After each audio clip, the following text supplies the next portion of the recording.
right side of the news. I'm going to see about changing the name of this to Poke the Hornet's Nest too, because I just like that.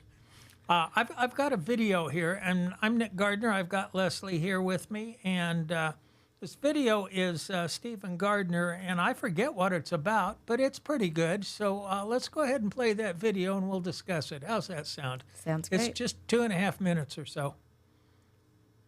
A lifelong Democrat in North Carolina admitted on a podcast that she is running as a Republican in her district.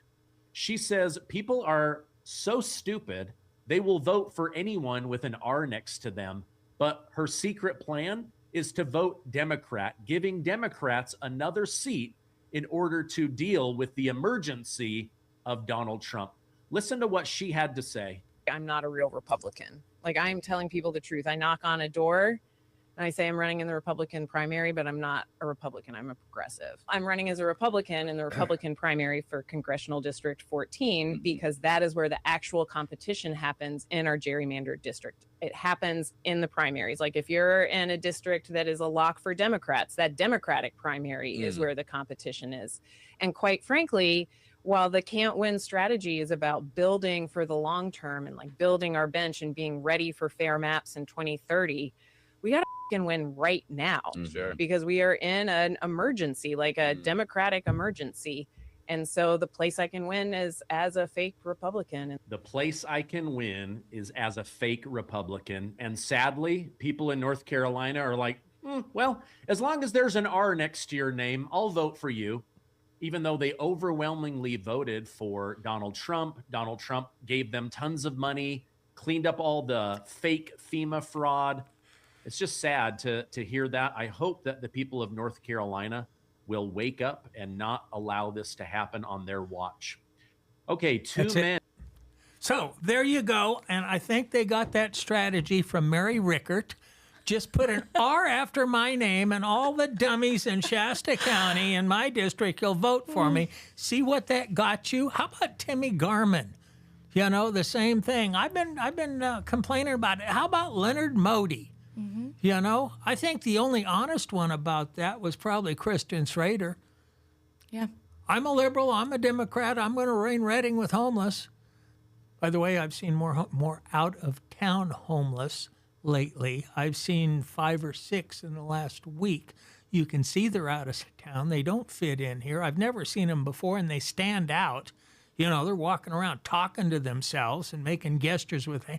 One lady was walking down the street in the bicycle lane, a busy street, I think it was Churn Creek, in the opposite direction, it was Bocelli Lane at Hartnell and Bocelli, talking to herself, pointing at cars, all her windows are up, jabbering away, walking down, and I would have noticed her if she'd been around last week, you know? So, anyway. Wow. Well, I mean, you're right. People are, that's the whole reason, you know, John and I do or try to do what we do with Mountaintop, is so many people are uneducated voters. That's right. They go down the list, they see an R, they see a cop, they see a whatever, and they make a decision based on, well, if I was a police officer, I'd be a good guy and I would do this. Well, that's how you get somebody like Alan Long, who thinks big government is the solution, claims to be a Republican. He's former law enforcement. But if you deep dive for even 10 minutes, you realize there's a bad apple in every bunch, and Alan Long was the bad apple of that bunch. Every other law enforcement might be the greatest guy in the world. I have huge respect for our law enforcement.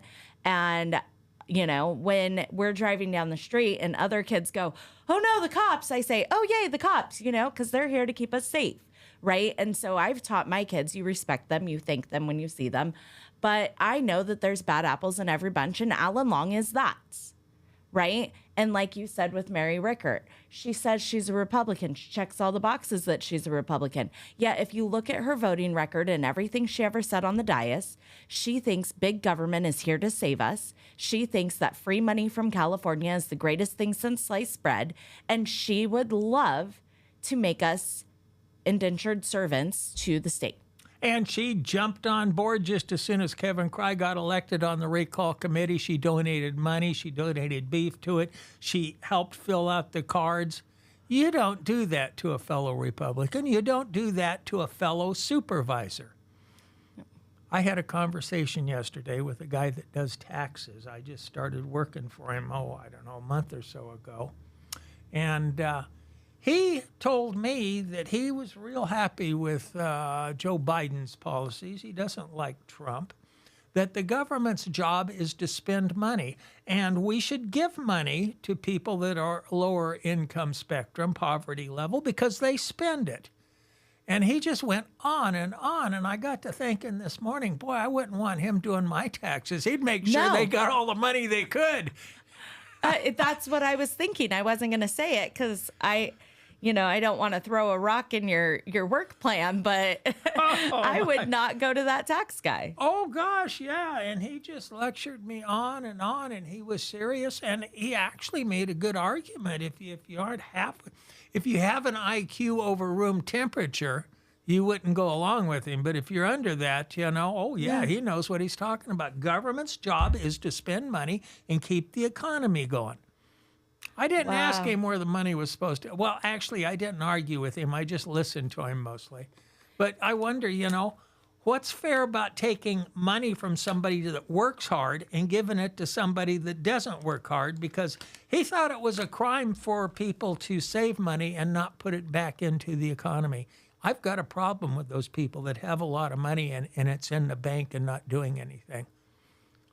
Wow. He did, not me. Right. I'm a saver. I always have been. If you've ever been poor, you're a saver.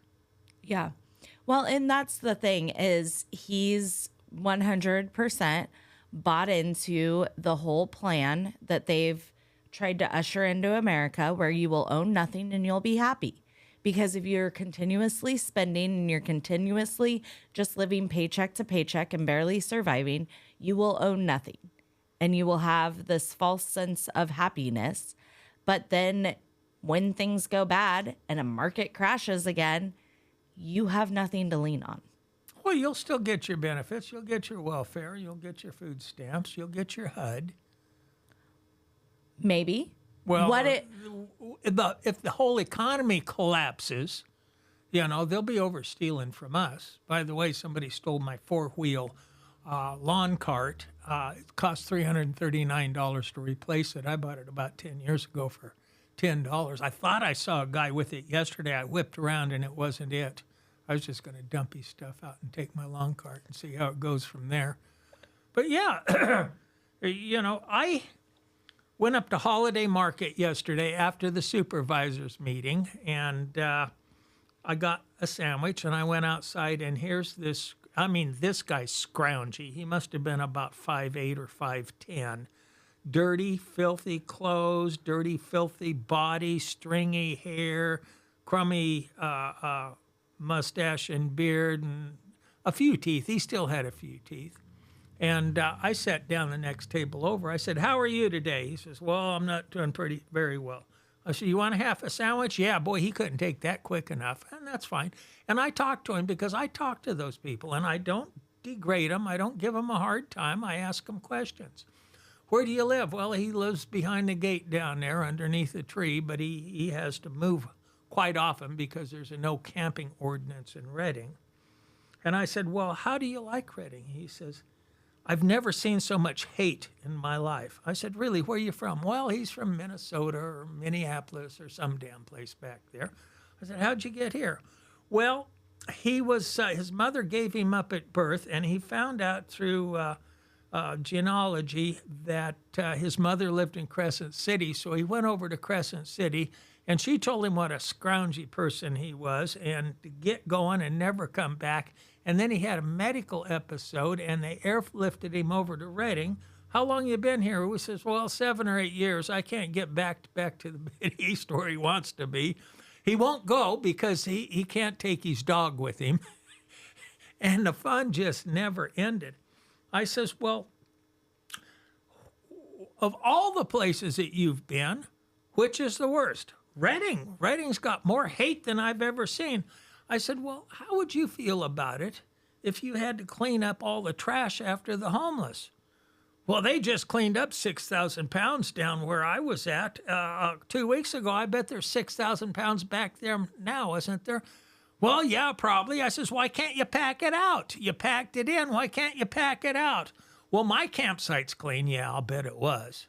I said, we have a theft problem. I said, way over 50% of our police calls are for homeless people. I said, probably 50% of our fire engine calls are for fires that got away from homeless people. Wouldn't you hate them? Well, I guess I probably would. And it's too bad. But, I didn't feel bad giving him half that sandwich. And I've done that before. I had a little gal. I was downtown, and she come walking out of an alley. And do you have any money? I need something to eat. I says, you want half a ham sandwich? Yeah. And she ate half a ham sandwich and talked with me. I don't know. What do you do with them? Yeah, well, I guess you import more so they have company, huh? we have to address the issues, right? And I'm working on a state level campaign right now. And the whole message is we will never get anywhere. Things will never get better if we do not address the waste, the abuse, the redundancy, and the fraud. And none of these programs that are set to serve and eliminate these issues are going to, none of them are going to work. Think about Gavin Newsom's program to, humanely deal with the homeless. He helped 32 people at 11 point something million dollars a piece. But his program to humanely deal with the criminals, that's work too. Shut down the prisons, turn them loose on us. So what we have to do is we have to get in and we have to start looking at where is the money actually going, what's being done, what are the outcomes. And that's why somebody like Kevin Cry or somebody like Chris Kellstrom on the Board of Supervisors is getting so much pushback, is because they're going in and they're saying, we've been pouring $6 million a year into this program, and what do we have to show for it? Where are the results, right? And when there are no provable results, they're voting no on these things. They're shutting down things that aren't working. And then they're accused of firing people that were doing a good job, and it just goes on. Yeah, I agree with you. And we live in a society and we live in a system that runs off of that. It's if you don't give to all these nonprofits, if you don't pour into all these government programs, then you're being inhumane, you're being a bigot, you're being a this, you're being, rather than why don't we be fiscally responsible and look at what the outcome is, look at what our return on investment is, look at, are things getting better? And if not, they need to go. And then we can put that money toward actually doing things. When we looked at that net zero homeless thing that, what's his name? Matt Plummer wanted to put forward. It was a slush fund for nonprofits. In fact, somebody sent me a thing where 2 of them were tied to the nonprofit, thing that he works for or works with or whatever. So all of that is just big government funding going nowhere, no proven results. Net zero just means you get more off the street than you bring in. So as long as we're continually busing in homeless people, we can have more homeless people out there, but we're still at net zero because we've gotten more off than we brought in, right? Our homeless problem doesn't go away or get better, but we're net zero. That's why words matter, right? Well, I never heard that. Net zero means we're staying even. We're getting some off and some coming in. And he thinks that's poking a big fat hog in the ass. Yeah. Where instead we voted not to do that. And we went with a program based on people who have real results, like Our Heroes' Dreams. And we're actually getting homeless veterans off the streets. And that's where we should be focused on. These people served our country. And they've got, whether it's a mental illness or, some terrible life thing, they've got PTSD and it became a drug or alcohol dependency issue. They need help. And so if we're going to be pouring into getting people off the street, that's who we need to be doing it with, right? And then the rest of them, once we figure out where the waste, abuse, fraud, redundancy, and I said it wrong, so I don't remember what the Can fourth we one is. figure out Once some we way figure to- it out, then you clean them up and you do it the right way. Can we figure out something what? Is there a right way to clean them up? Is there a right way to reintroduce them to society? I think, in my opinion, we should. That prison they shut down in Susanville, it's probably falling apart right now. That would have made a good sanitarium for people that were not going to be able to clean up, people with mental problems. There's plenty of those, in my opinion. The government, it's a pain in the butt watching them walk away from a facility and letting it deteriorate when, in fact, it could be used for something. Crystal Creek was a prime example of that. So, anyway. Well, and that's what you need to do is you need facilities where those who want help can get help. Those who don't want help get told you cannot continue to live like this. This is public property. You are not our burden to bear. So you either go get the help and you get yourself off the street. Here's the help that's available. This is the stuff that works. Or go to Butte County, you end up going someplace to else. jail, or you end up moving to somewhere where they're not, going to hold you accountable. Butte County, beautiful area. They're just as beautiful as we are. Sure. But not now. I mean, they had a homeless encampment that burned down Bidwell Mansion. They have Tent City lining the street or the fencing that goes along the highway. Do they? It's so bad. I've been driving back and forth through there for work. It's so bad. Something that used to be so pretty. There's no way I would be able to let my kids go swim at 1 Mile Park. No way. It's disgusting. Redding's getting just as bad. Oh, I know. It's but I credit the police for keeping it as sanitary as it is. They keep them moving. They don't let them get too comfortable. There's a little canyon over by my house. It's at the intersection of Bocelli and Hartnell, and they're moving them, it seems like lately, 2-3 times a week. They give them the boot out of there, and it's just a couple more days, and they're back in there. But I don't know. My theory is to make them uncomfortable to where they move on. And it doesn't seem to bother a lot of them. I don't know why. I guess there's no place better to go. I'm going to go to a city council and complain. They need to get on this brush and overgrowth in city of Redding because there's going to be warming fires shortly. And, over by where I live, it could burn from View 202, I don't know what the new name of it is, all the way down past the Riverview Country Club. There's a little grain strip down there, and it could get out of hand easily in there. The one saving grace is there's a fire department about a mile from it, and they've been down and put out 3 fires that I know of that had the potential to get away. I take my hat off to the firefighters and their response time, along with the police. Yeah. And, I think that's something that we have to acknowledge, right? No matter how you feel about government, big government, any of the, like you kindly refer to them as, people who suck on the teat of Suck the government's hind yeah, tit. that one. Our first responders are top notch. We have a great police force. We have great sheriff's department. We have a great fire. We have great CAL FIRE. Like, our first responders are well-oiled machines. I couldn't agree with you more. The role of government is to provide safety and infrastructure we can't provide for ourselves. And the fire and the police do as good a job as they possibly can. The fire, they probably don't have any restrictions. Go put it out. The police, I believe they do have restrictions. They do, yeah. And I don't think they like it. And I would wager if you polled the police, they wish they had 1,000 more beds in the jail because they could do their job. They could lock these guys up. They've just got to throw up their hands.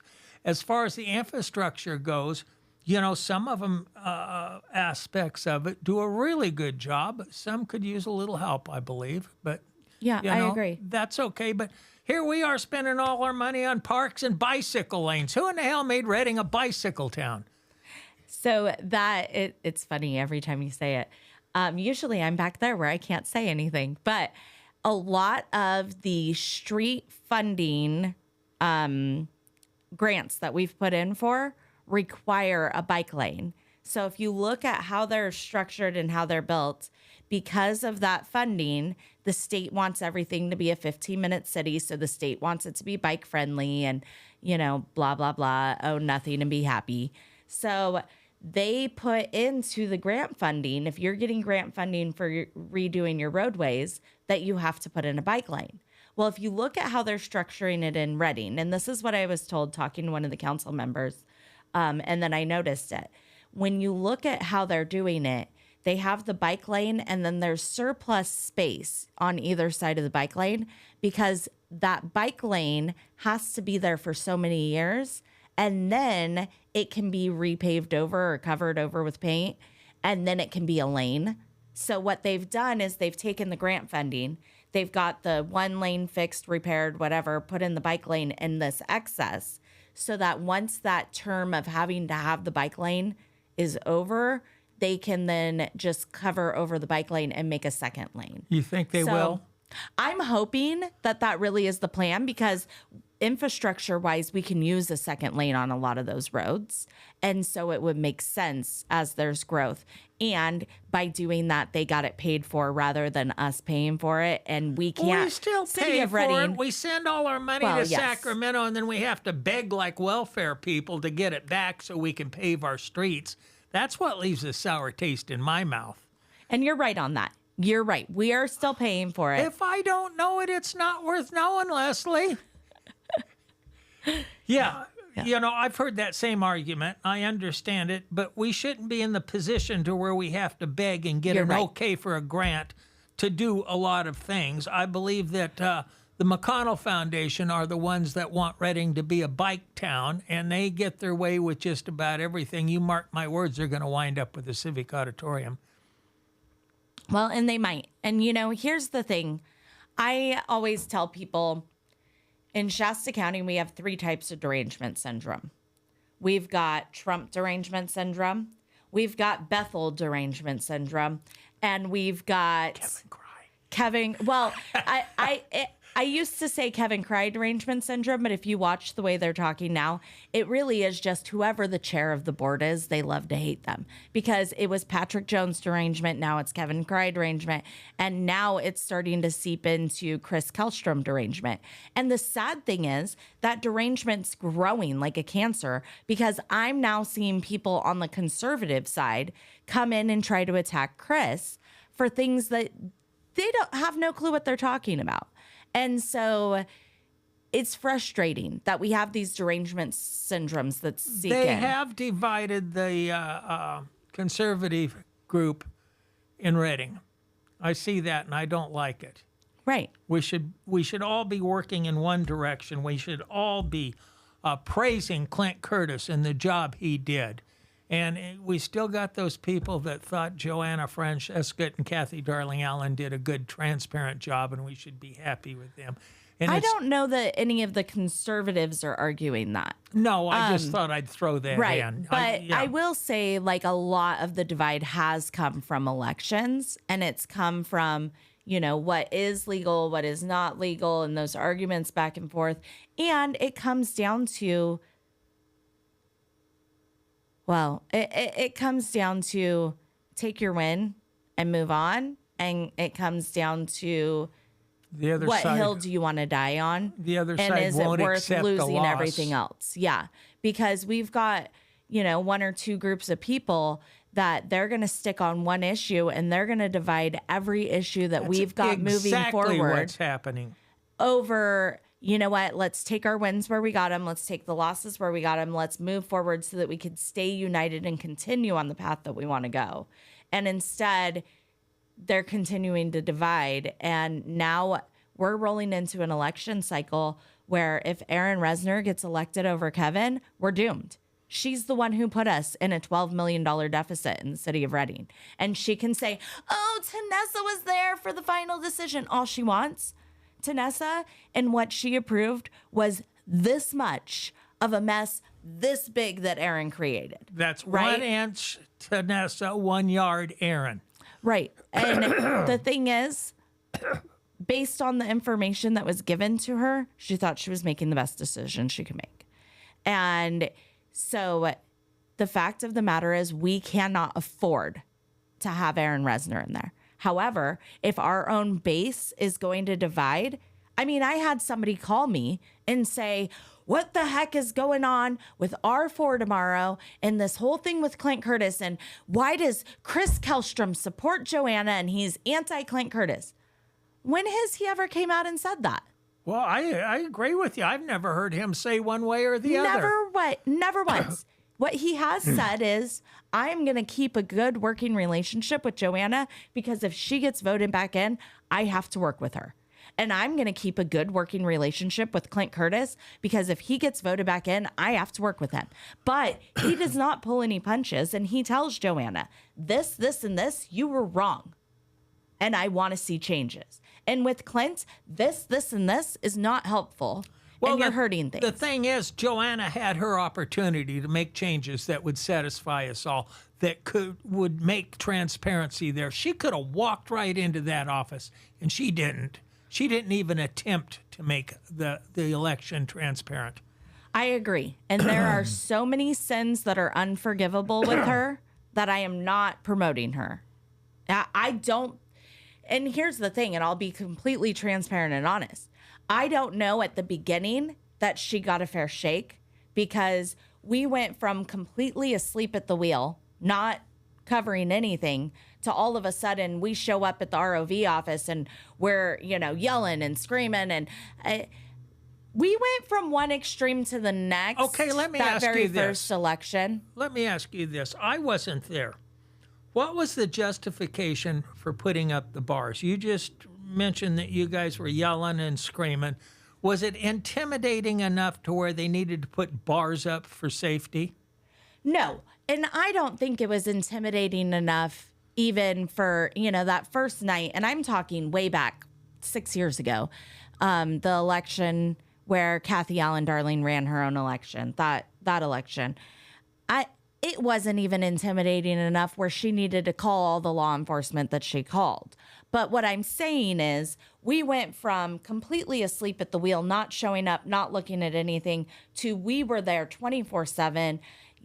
There were people yelling, but I mean, there was this almost like flip where all of a sudden we went from not involved at all to overly involved and then scrutinizing everything. And that's where I think at the very beginning, and I mean, hear me out on this, the very, very beginning of it, we may have been unfair because we went in saying, this is wrong, this is wrong, this is wrong, this is wrong, this is wrong. We don't trust you. It giving was no wrong, opportunity. though. Was it wrong? A lot of it, yes. Okay. But was there fair opportunity for any type of change? I don't know. Because when you go in there guns blazing and you're not really willing to work with anybody and anything they say is wrong and you're not willing to hear anything out, I don't know if there's room to work together. It at that moment became overhaul or nothing else. Okay, let me interrupt you now. Number one, Joanna said that, I believe she said it came out about 3 or 4 months ago on Facebook. The reason they put the bars up was to protect the ballots. That's complete BS. 100%. And, you say that we went in, not me, but I would have if I felt like I needed to be there, and just made the flip. Okay, we made the flip. Kathy Darling Allen retired. We got Tom Toller. For all intents and purposes, Joanna Francesca ran that election. That was her opportunity to show how she would run the elections if she was the ROV. I agree. And she failed. And I agree. There was no intimidations during that election, 2024. You had people there watching, and they did everything they could to inhibit them from seeing what's going on. Right. And that's Joanna could have stepped up there and said, no, move those boxes so these people can see what's going on. Bring this table around so they can see the monitors and see what you're counting. Right. And that's where I think by having no goodwill on either side at the beginning, we created a wedge where nobody was willing to work together. She wasn't willing to work with anybody else. We weren't willing to hear anything she had to say. And I say we because I just mean like the conservative side of the aisle. But there was no goodwill either way. And so nobody was going to, there wasn't going to be a happy middle ground. It was get her out. We don't care. I don't believe that. Not before not until after the 2024 elections. There might have been quite a few people about that. But I stuck up for Joanna. And I said on the radio, I said, Joanna, this is your chance. Your chance to show us that you're going to run a completely transparent election and we can trust the outcome. And she could have, and she would have waltzed into that position. You know, on top of that, she's not qualified. She is technologically challenged when it comes to the qualifications you need to be the ROV. Right. And, you know, the county's policy is when you're going to relieve somebody from their position, you replace them someplace else. And somewhere along the line, you have to have a college degree. She didn't qualify. That's why she doesn't have another job with the county. Right. No, and I understand that. And once I get past the point where we keep getting interrupted in the conversation, I'll quit I interrupting can tell you. you that I have reached out to try to give her those opportunities and be fair to her and say, hey, maybe we didn't come in fair, so let's have this conversation. Let's, hear your side of it and work forward. She doesn't actually want to do that. So once that's uncovered to where Joanna doesn't actually want to do the right thing and she's hiding behind you guys were mean to me, so now I can't trust you and talk to you. I had no skin in the, everybody has skin in the game, but I wasn't there actively being part of trying to reform everything and whatnot. So for me to go in and say, Joanna, maybe things were unfair. Let's have that conversation. Let's see how we can all work together. Maybe there is a middle ground. And she doesn't want to do that. That shows me she doesn't actually have any intent on working with. Then you see the part she played in circumventing the board and going down to Sacramento to testify against the will of our board, which, by the way, is each one of those is elected by a group of people. So it is the will of the people, right? And if it wasn't, then we'd be recalling some of them. And that recall didn't work. So it was the will of the people that this is what we do with our elections. And she circumvented that. She went down there and testified against her own constituents. When she was asked not to shred documents, she shredded documents. That's right. So that shows me those unforgivable sins show me that she is not willing to work. That they're, I gave her all those passes. I gave her that. We came in hard. We came in and, all of a sudden started paying attention when we should have been paying attention 10 years ago. That's on us. We should have been. Do you think she'd come in and talk to us about it here on Mountaintop Media? I don't know that she would. I've reached out to her multiple times. She always says, oh, yeah. Text me, let's talk. But then when it comes time to actually sitting down and doing it, she won't. And I've tried to really be fair to her and with her. And I mean, even in this conversation, I'm giving her all the benefits of the doubt. That's However, right. There are things that are unforgivable. Going against the will of the board is unforgivable. Going down and testifying against the people is unforgivable. Being dishonest about $1.5 million Yes. received. Yes. And then going into the board of supervisors when you're supposed to answer for those things and standing in the corner throwing a little pouty fit is unforgivable, right? Like, if you're going to make those decisions, you need to stand by them. That's right. Sorry. Don't be. If you'd have kicked me, you could be sorry. Off my Don't soapbox. kick me. Yesterday at the meeting, there's a lot of things that went on, but one I wanted to cover is Dr. Moo came in and talked about the measles outbreak here in Redding. We had 8 cases. That's half the cases in the whole state of California, and it's like whoop-de-doo. I had measles when I was a kid. Measles isn't a death sentence. It's not even a hospital sentence. You're sick and you need to stay home for a while. And it just amazed me how the other side, the liberals, during public comment, pinned it all on Kevin Cry. They claimed that he knew it, but he didn't tell the people about it. He didn't have a piece of paper warning that there had been somebody here with measles. And you know, the way I'm reading it is somebody went out of town on vacation or something. Your kid got exposed to measles. Before they knew what was going on, he went to the gym. They went to Costco. They went to this place and that place. Then they found out he's got the measles, so they published, if you were at these places during this time, you need to be aware that you might have been exposed to the measles. And they turn it around like Kevin Cry was a big conspiracy that he wanted everybody to get measles. Right. It just amazes me the way they flip things. And that goes and back Kevin to Cry's whole family's been vaccinated, yet he tells us it's your choice. It's your health choice whether you want to get vaccinated or not. And I kind of wish that they would have asked adult volunteers to get vaccinated, because it's the MMR, and there's a lot of thought that the MMR causes autism. But then I got to thinking, well, if they vaccinated all those recall people, I think they've already got autism. So I guess you couldn't check to see if that's true or not. It'd be a good time to do a test to see if MMR causes autism. Well, and that's the thing, is it goes back to the derangement syndromes. Yes. I've said it before.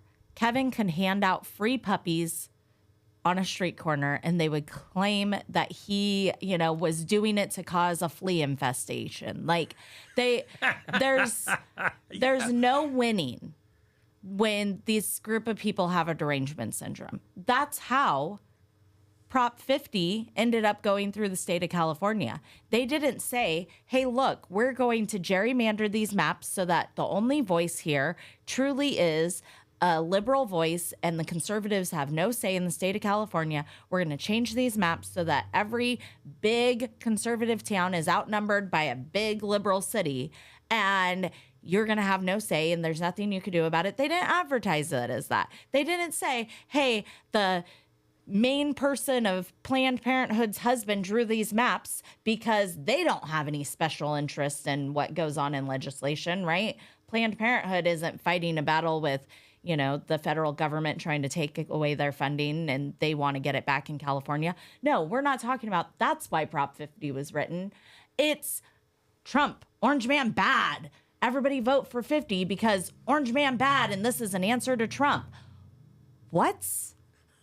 But there's such derangement syndrome that people fall for it. Yes. Right? Yes. And, speaking of just derangement, and not even a derangement syndrome, I don't know if you saw, but we have teachers and stuff and school officials throughout the state of California who are organizing protests against ICE on their campuses. Have you seen that? Kids. With the kids. Yes, I saw that. And how so disgusting. This is people who are so deranged. Do you know Obama kicked out more illegal aliens than Trump has? Yeah, but the thing is, he counted the ones that got turned around in the border, didn't even put a foot in the United States. He counted those. Right. But either way, the deportations were worse under Obama, under Biden. I see your point. I you know agree what with I mean? you. Yes. And the only reason we are freaking out and having anti-ICE protests is Orange Man bad. It's a derangement syndrome. It's my opinion, if a teacher is encouraging or lining up a protest with her students, she should be fired on the spot. We have teachers to teach kids how to read, write, and count. That should be it. I noticed when my son's 36 now, I noticed in school they were doing that kind of stuff, and I questioned them. Why are you sending home this? This hasn't got anything to teach him anything. Yep. Oh, well, we're trying to get the parents to work with the kids. Well, that's not your job. Yeah. Well, so they are doing this, right? They're setting up these protests. They're lining the kids up. They're having them make signs.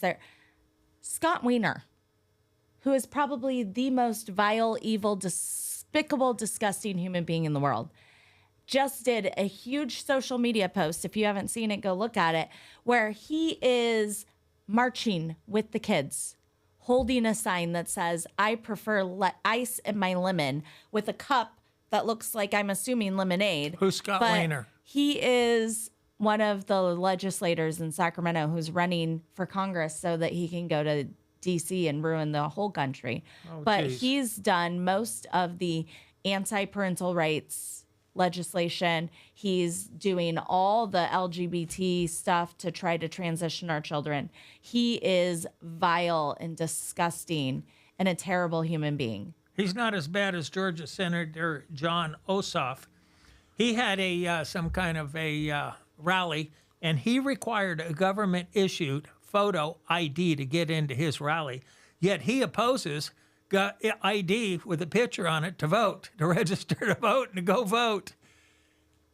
It's pathetic. You can't make this stuff up, Nick. So they had we'll finish with this. They had a 17-year-old British Columbia Canadian school shooter, 9 dead, including the shooter, in a town the population is Tumbler Ridge, 2,399 people. This guy, when he's 13, they've got a picture of him. It says queer boy on his birthday cake. And the local news, I heard it on the way here, said a woman in British Columbia ambushed a bunch of grade school kids and killed 9 of them. They won't even report that he's transgender, that it's actually a boy. And this 17 years old. Well, and I saw that this morning. I saw Elon Musk made a post about that. And he said, this is what happens when you give rage-inducing hormones to mentally ill people. Yep, I read that. And so you have somebody who transgenderism is a mental illness. You have something in your head, brain that says your body doesn't agree with who you physically, biologically are, and you need help to figure that out. Gender dysphoria is a real thing. But the people thing have a is- mental illness and they need to have it addressed. The thing is, most of these are kids. Their brain isn't even developed yet. Absolutely. And I read where, you've got a male body and a female brain. And the fact is, God doesn't make mistakes, and no child is born in the wrong body. And so he doesn't put a female brain with a male body. What happened is you've somehow, whether it's through the indoctrination that's happening in our entertainment in our schools, been convinced, which caused a gender dysphoria, or you had a very traumatic life experience where something very bad happened to you and you now have gender dysphoria. And that is a lot of cases where there is something terrible that has happened to a child and they now don't associate with that gender and they don't want to be. You know, a little girl gets messed with, all of a sudden she's wanting to wear baggy clothes and hide her body because if she doesn't look like a little girl, maybe somebody won't touch her again. And that is sad that that's what we live in, but that's what we live in.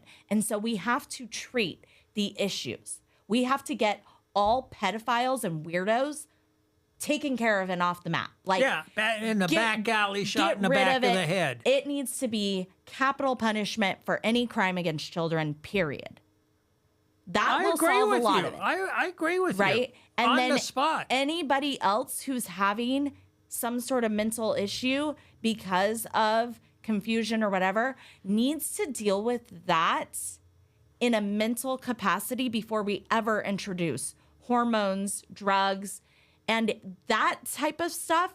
Gender changing surgeries cannot happen until your full prefrontal cortex is developed It should never as an adult. happen, even if you're an adult. It shouldn't happen, period. I would never support anybody that would support that kind of stuff. And it seems to me that the head psychiatrist for True North up here, she's all in for transgendering kids. In fact, she was in on kidnapping a kid. In my opinion, it was kidnapping and taking her away from her family. That's why I would never support that. Anybody that would support somebody that does that. If I was on the board, any of them boards, and I found out somebody on that board was all in for transgendering kids, even participating in it, they'd get kicked out or I'd quit on the spot. To hell with you. I don't agree with these people. I don't want to be around these people. And no, you can't change your sex. And I agree wholeheartedly. 100% when it comes to kids, there should be no, and it should be illegal. Doug LaMalfa has a bill he was trying to put through right before he passed. It was similar to Marjorie Taylor Greene's, where you cannot do experimental medication on children. And that's what these gender surgeries are, is experimental medication, and it is not okay. And he was trying to put an end to that. I really hope a congressman has the fortitude to put that forward and picks up that mantle and runs with it. But we cannot also say that we believe in being a truly free society and a free country where man is allowed to make their own decisions and then say, well, Nick, I know you feel pretty, but you're not allowed to wear a skirt. If you are a full grown-ass adult and you want to go and be a weirdo that wears a skirt, I, in a free society, cannot tell you, no, you cannot wear a skirt. There's a big difference. I can say, I'm not paying for your gender surgery because that's a you issue and you're choosing that. And us as the taxpayers should not have to pay for that. There's a big difference between clothing and gender changing. Right. But if they want to do that as an adult and we live in a free country where they are able to make their own decisions and live with the consequences of their decisions, they can go They do that. don't live with the consequences. They get a gun and start shooting people because they made a bad mistake. We got to end. We won't have anything to talk about next week. Hey, it's been a pleasure.